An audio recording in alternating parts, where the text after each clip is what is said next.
السلام علیکم ورحمۃ اللہ وبرکاتہ نحمده ونصلی علی رسولہ الکریم اما بعد۔ آج کا سبق سن لیجئے۔ آج کے سبق کی سرخی ہے نماز سے دوستی کیجئے، پارٹ نمبر 53۔ ایک بہت بڑے عالم گزرے ہیں، فیروز آبادی۔ فیروز آباد ایک تو ہمارے ہندوستان میں یو پی میں ہے، یہ نہیں، ایک فیروز آباد ایران میں ہے، افغانستان ایران اس علاقے میں ہے۔ وہاں کے بہت بڑے عالم تھے، نماز کی بہت پابندی کرتے تھے، اور ان کے بہت شاگرد دنیا میں، فلسطین میں، مکہ مکرمہ میں، مدینہ منورہ میں، یمن میں انہوں نے بہت یمن میں بہت کام کیا انہوں نے۔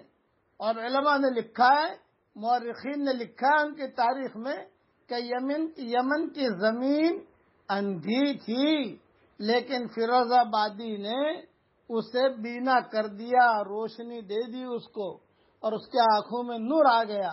یہ علماء نے لکھا ہے۔ نماز کی بہت پابندی تھی ان کی نماز ایسی ہوتی تھی کہ نماز کے بعد جو دعا مانگتے تھے اللہ تعالیٰ قبول کرتا تھا۔ ان کے ساتھ ایک قصہ ہوا کہ یہ شاہی مسجد میں، ایران کی شاہی مسجد میں انہوں نے جمعہ کا خطبہ دیا۔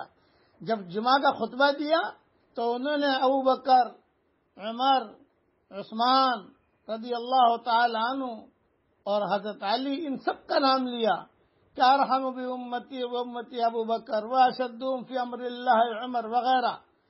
تو ایران ایسی جگہ ہے کہ حضرت عمر نے اسے فتح کیا ہے، لیکن آج بھی وہاں حضرت عمر کا نام لینا جائز نہیں ہے۔ بات جو شیعہ جو متشدد ہیں وہ پسند نہیں کرتے ہیں۔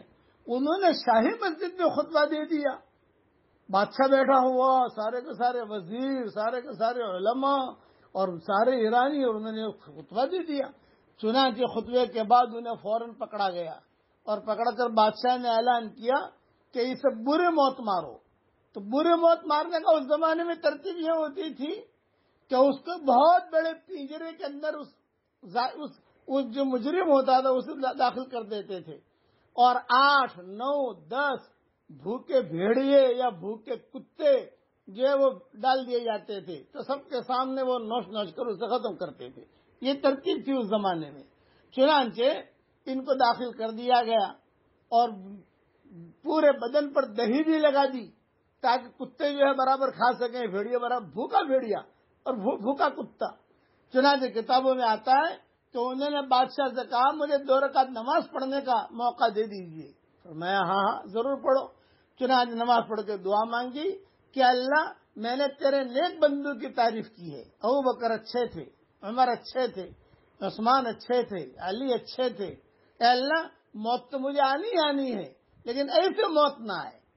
چنانچہ بادشاہ نے اجازت دی، اور جو ان کے جشن کا دن ہوتا تھا، ایک عید کا دن ہوتا تھا وہاں ایران میں، سارے ایرانیوں کو جمع کیا، اور ایرانیوں کو جمع کر کے اور کہا کہ دیکھو ابو بکر، عمر، عثمان کا نام لینے والے کا کیا اثر ہوتا ہے ہمارے ملک میں، اور ان کو جو ہے داخل کر دیا، اور اعلان کر دیا کہ دیکھو یہ بھیڑیے اور کتے آ کر کیسا نوچتے ہیں، کیسا مارتے ہیں۔ انہوں نے دعا مانگی، چنانچہ کتے وغیرہ آئے، لیکن کتابوں میں لکھا ہے وہ کتے اور بھیڑیے جو بھوکے تھے وہ ان کے سامنے ادب کے ساتھ بیٹھ گئے آ کر۔ بادشاہ کہنے لگا، سارا ایران کہنے لگا یہ کیا معاملہ ہے، اور انہوں نے وہی خطبہ جو شاہی مسجد میں دیا تھا وہی خطبہ ان کے سامنے دیا، اور زور زور سے کہا، ابو بکر کا نام زور سے لیا، عمر کا نام زور سے، حضرت عمر کا نام زور سے لیا، حضرت ابو بکر کا نام زور سے لیا، اور عثمان کا نام زور سے لیا، اور بادشاہ دنگ رہ گیا کہ ایسا تو کبھی بھی ہوتا نہیں ہے۔ بادشاہ کو یہ خطرہ ہوا بھئی جلدی سے میٹر ختم کرو، کہیں ایسا نہ ہو کہ سارے کے سارے شیعہ جو ہے وہ سنی نہ بن جائیں،